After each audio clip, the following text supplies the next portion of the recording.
প্রথমে গ্যাসটি অন করে একটি কড়া চাপিয়ে দিয়েছি। কড়াটি খুব ভালোভাবে গরম করে নিতে হবে। কড়াটি গরম হয়ে যাওয়ার পর এখানে আমি এক বাটি সুজি ঢেলে নেব।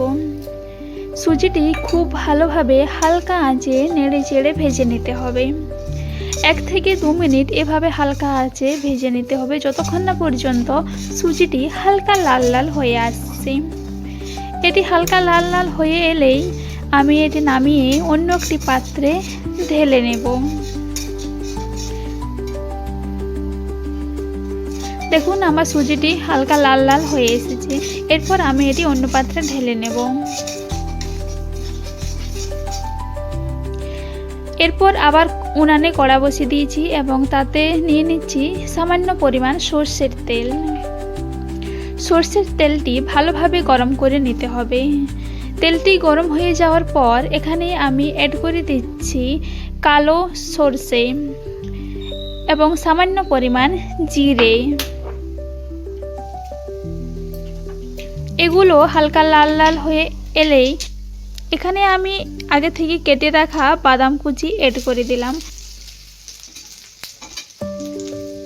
বাদামগুলি হালকা লাল লাল হয়ে এলে আমি এখানে অ্যাড করে দিচ্ছি আগে থেকে কেটে রাখা পেঁয়াজ কুচি।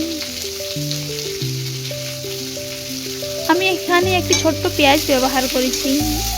আপনারা আপনাদের সুজির পরিমাণ মতো পেঁয়াজ ব্যবহার করবেন।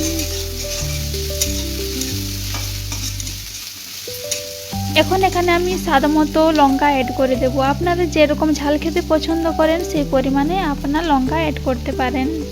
লঙ্কা এবং পেঁয়াজটিকে খুব ভালোভাবে মিশিয়ে নেড়ে চেড়ে ভেজে নেব যতক্ষণ না পর্যন্ত হালকা লাল লাল হয়ে আসছে। দেখুন আমার পেঁয়াজটি হালকা লাল লাল হয়ে এসেছে এবং এখানে আমি অ্যাড করে দেব একটি টমেটো কুচি।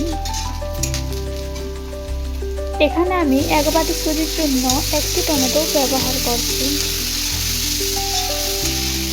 এরপরে টমেটো, পেঁয়াজ এবং লঙ্কাগুলোকে খুব ভালোভাবে মিশিয়ে নেব এবং লাল লাল করে ভেজে নেব।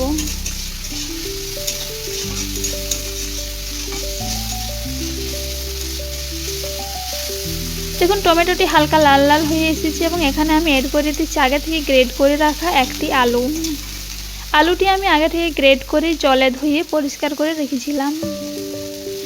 গ্রেট করলে আলুটি খুব পাতলা পাতলা হয় এবং সহজেই সিদ্ধ হয়ে যায় এবং সবজির সাথে খুব ভালোভাবে মিশে যাবে, তাই আমি এখানে গ্রেট করা আলু ব্যবহার করেছি। এরপর এগুলোকে আবার ভালোভাবে নেড়ে চেড়ে ভেজে নেব।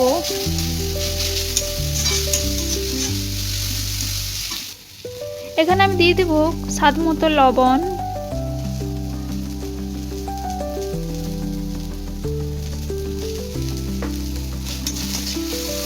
লবণটি সবজির সাথে ভালোভাবে মিশিয়ে নেব।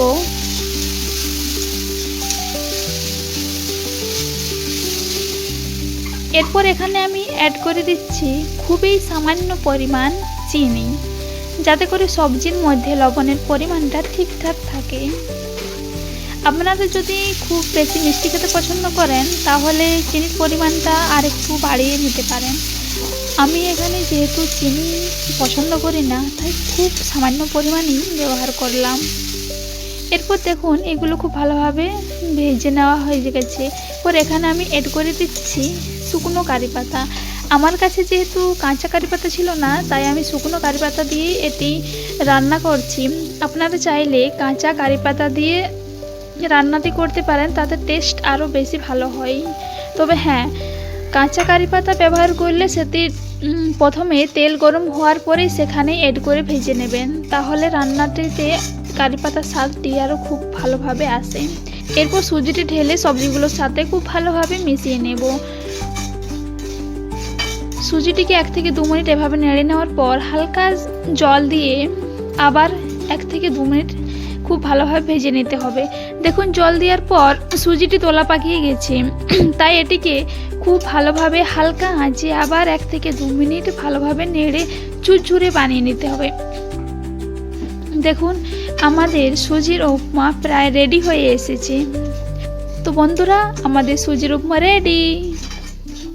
তো বন্ধুরা কেমন লাগলো আমার এই সুজির সহজ রেসিপিটি অবশ্যই কমেন্ট করে জানান এবং চ্যানেলটি সাবস্ক্রাইব করে রাখুন এরকম নতুন নতুন আরও ভিডিও পেতে। ধন্যবাদ।